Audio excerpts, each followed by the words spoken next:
Hey you losers, it's Caleb with Crypto Sewer, and I want to give you a basic rundown on how to set up the XMR Stack miner.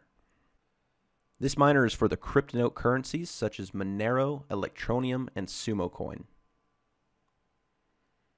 Open your browser and search for XMR Stack.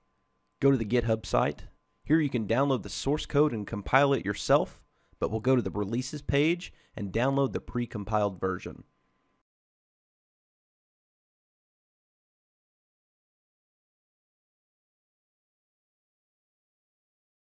Unzip the download and open it. Run the XMR Stack application. Your miner console will open with a few questions. This will only happen when no config file is present. If you want to reach these options again without editing your config file, simply delete it. First, type Monero or Aeon. Type Monero if you want to mine any cryptonote coin other than Aeon, as it is a slightly different algorithm. Next, enter the address and port of the pool you want to mine to. For example, this is the hash party Electroneum pool, but nearly every mining pool is the same. Under the Getting Started page, we are given the address and port. The different ports have different starting difficulties, but difficulty will be adjusted automatically. The different ports are just to balance out the server a bit.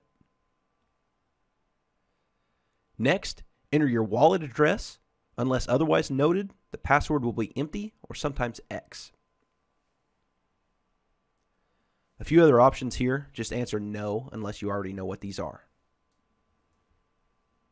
The first time XMR Stack is ran, it will automatically enable large page memory support, which will increase your hash rate by approximately 20%. You will need to reboot in order for this to take full effect.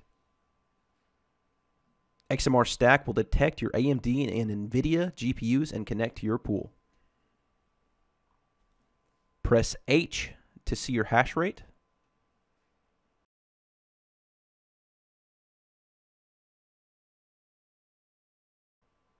Press R to see your results. Press C to see your connection.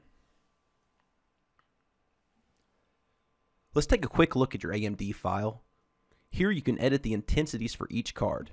For example, here I copy and paste my first thread and change the intensity from one thread of 512 to 2 threads of 256. Some cards respond better with multiple threads. Experiment with your intensities to find the best hash rate for your card. Please click the subscribe button and leave a comment letting us know what you want to see next. Thanks for watching.